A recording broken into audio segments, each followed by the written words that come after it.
한은에서 부동산 가격이 뭐 내린다 올린다 이런 얘기가 아니라 한동안 이자율이 코로나 직전인 0.5% 수준으로 갈 가능성이 굉장히 적기 때문에 빌려서 투자하는 경우에는 0.5로 갈 생각을 하지 말라는 거를 경고했다는 겁니다. 그리고 미국이 50bp 내렸다고 우리도 50bp 내리는 건 아니고 우리는 해외에 없는 금융 안정이라는 고려를 해야 된다. 갭 투자를 하고 싶으면 금융 비용을 감당하고 해라, 이런 발언을 했습니다. 한은이 금리 인하를 했음에도 불구하고 부동산 시장이 과열되는 것이 아니라 사실은 대출 규제하고 나서 시장이 냉각되는 분위기죠. 여기에 금리 인하가 붙어가지고 살짝 헷갈린 건데 사실은 대출 규제를 하고 나서는 그냥 자동으로 냉각이 되고 있습니다.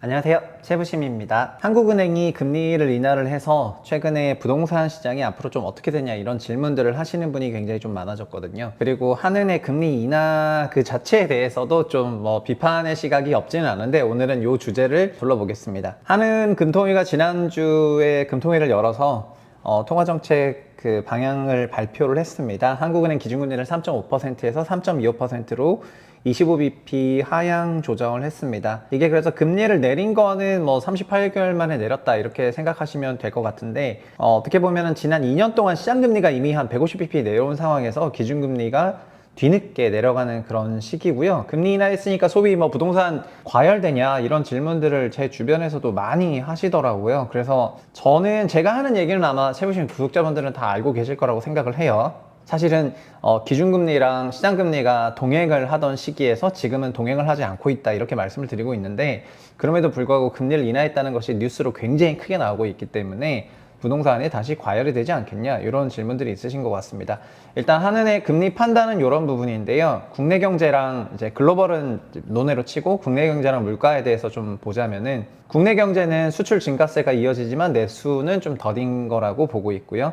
고용이 취업자 수 증가세가 둔화되고 있지만 실업률은 낮은 수준이라고 보고 있습니다. 앞으로 국내 경제는 완만히 성장을 하겠지만은 내수 회복 지연 등으로 지난 8월에 비해서 전망의 불확실성이 커진 것으로 판단이 됩니다. 사실 한은은 11월에 이제 전망을 하게 되어 있습니다. 그래서 8월 전망하고 그 다음 11월 전망할 건데 11월에 얼마나 전망을 할지 이거가 11월 금통위의 결과이기도 하기 때문에 11월 전망치가 굉장히 중요해질 것 같습니다. 향후 성장 경로는 내수 회복 속도, 주요국 경기 및 IT 수출 흐름 등에 영향을 받을 것이다. 국내 물가는 일단 안정적이라고 보고 있는 거고요. 9월 중 소비자 물가 상승률이 석유 가격이 크게 내렸기 때문에 1.6%로 낮아졌고 근원도 2%로 둔화가 되었습니다. 단기 기대 인플레이션율도 2.8%라는 겁니다. 앞으로 물가 상승률은 낮은 수요 압력으로 안정된 흐름으로 이어갈 것으로 예상을 하고 있습니다. 소비자 물가는 2%를 하회할 거고요. 금년의 상승률이 지난 8월 전망치 2.5%를 소폭 하회할 걸로 보이기 때문에 근원 물가가 2% 내외로 안정적으로 이어지면은 금년의 상승률은 지난 전망 2.2%에 부합할 것이다. 그리고 내년의 경우에도 소비자 물가 및 근원 물가가 지난 전망치가 8월 했던 게 2.1이랑 2.0%거든요. 여기로 부합될 것 같은데 최근 들어서 유가라든가 이런 부분이 약간 좀 리스크해 보이기 때문에 그런 변동성을 조금 지켜보겠다 이렇게 얘기를 했습니다. 사실 10월 금통위를 하고 나면은 곧바로 또 11월 금통위를 해야 되고 11월 금통위까지 받을 수 있는 데이터가 많지 않은데 11월에는 또 전망을 해야 되거든요. 그러다 보니까 그런 전망과 함께 물가라든가 경제 성장률 이런 것들을 고려해서 또 금리 통화 정책을 결정해야 되다 보니까 10월이 조금 어려운 금통위기는 하죠. 올해를 놓고 보면은 일단은 여기서 그 질문들이 좀 나오기 시작을 했는데요. 이런 질문들이 조금 나왔습니다. 가계부채가 안정세가 유지되고 물가도 안정세가 유지되면은 11월에 그러니까 또 인하하냐 이런 질문들이 일단 기자회견 한 1시간 했거든요. 그 1시간 동안에 이런 류의 질문들이 좀 상당히 많이 있었습니다. 그리고 10월 인하에 대해서 일단 인하는 했는데 그 다음 발언들이나 여러 가지 이런 속도 조절하겠다 이런 얘기들이 있었기 때문에 좀 매파적인 인하다 이렇게 보시는 분들이 많았거든요. 그리고 다음 금토일까지 한 달 남았는데 매파적으로 인하하느니 11월 데이터를 보고 그 다음에 인하를 했으면 어떻겠냐 이런 질문들도 조금 많이 나왔어요. 왜냐하면은 이번에 매파적 인하할 거면 굳이 인하하지 말고 다음 데이터를 보고 11월 달에 그렇게 그냥 인하했으면 될 것을 이번에 금리 인하해버렸기 때문에 혹시 부동산을 부추기지 않겠냐 이런 이제 뉘앙스로 질문들이 조금 있었습니다. 그리고 가계부채 하향 안정화와 함께 영끌족에 대해서 한은 총재가 경고를 했었잖아요. 그래서 그 이후에 주택 가격이 좀 올랐으니까 그런 경고가 유지되냐? 이런 질문을 했는데 괜찮은 질문이라고 생각해서 이 답변까지 제가 좀 옮겨오면은요. 이창규 총재 답변 이런 겁니다. 11월 달에는 경제 전망을 해야 한다. 그래서 3Q GDP를 보고 결정할 거다. 데이터 의존적이다. 데이터 디펜던트 하다고 기본적으로 얘기했고요. 그리고 한은에서도 3개월 정도까지는 포워드 가이던스를 주고 있는데 현 수준이 유지된다는 거를 전제로 이제 이렇게 좀 될 걸 보고 있습니다. 사실 시장에서는 기준금리 인하가 내년 정도가 됐을 때는 지금 3.25가 아니라 아마 2.75대까지 쭉 내려갈 거로 보시는 분이 많이 계세요. 근데 아마도 그런 기조로 생각을 한 것 같습니다. 그리고 11월에 금리 인하를 한 부분에 대해서는 이번에 한 번 더 지켜보고 하는 게 좋냐, 기준금리 수준이 긴축적이어서 낮추면서 보는 게 좋냐, 뭐 이런 의견이 있었는데 기본적으로 금리 인하를 하면은 가계부채에 영향을 주긴 하겠지만 그걸 얼마나 주는지 한번 보고 싶었다, 이렇게 답변을 했습니다. 그러니까 25p 낮췄는데 가계부채 관련해서 얼마나 갈지 좀 보겠다, 이런 게 있었고요. 그리고 영끌 쪽 관련해 가지고는 한은에서 부동산 가격이 뭐 내린다 올린다 이런 얘기가 아니라 한동안 이자율이 코로나 직전인 0.5% 수준으로 갈 가능성이 굉장히 적기 때문에 빌려서 투자하는 경우에는 0.5로 갈 생각을 하지 말라는 것을 경고했다는 겁니다. 그리고 미국이 50bp 내렸다고 우리도 50bp 내리는 건 아니고, 미국은 인플레가 10% 갖고 금리가 500bp 올렸고 우리는 인플레는 6%였고 한국은 300bp 올렸으니까 그 인하 속도에서는 차이가 난다, 이렇게 말을 했거든요. 그래서 미국이 50bp 내린다고 한국도 50bp 내리고 이런 생각은 하지 말았으면 좋겠다라는 말을 했습니다. 우리는 해외에 없는 금융 안정이라는 그런 고려를 해야 된다. 연준은 이제 이중책매에서 이런 게 없지만 우리는 금융 안정을 고려해야 된다, 이런 말을 했고요. 갭 투자를 하고 싶으면 금융 비용을 감당하고 해라, 이런 발언을 했습니다. 어쨌든 11월 금통위가 또 그래서 굉장히 중요해지는 그런 금통위가 될 것 같습니다. 일단 한은이 금리 인하를 했음에도 불구하고 부동산 시장이 과열되는 것이 아니라 사실은 대출 규제하고 나서 시장이 냉각되는 분위기죠. 여기에 금리 인하가 붙어가지고 살짝 헷갈린 건데 사실은 대출 규제를 하고 나서는 그냥 자동으로 냉각이 되고 있습니다.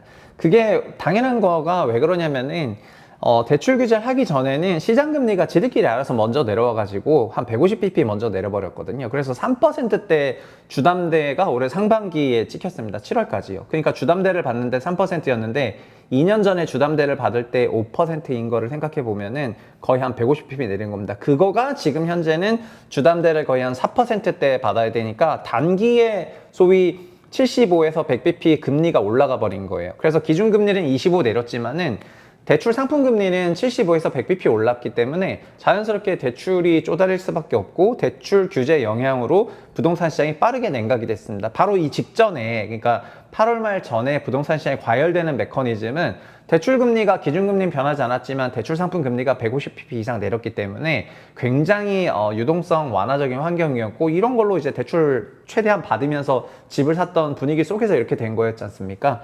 그래서 우리가 기준금리랑 대출상품금리 두 개를 이제 완전히 구분해야 될 필요가 있고, 과거에는 기준금리와 대출상품금리가 같이 움직였지만 지금은 기준금리랑 대출상품금리는 같이 움직이지 않는다.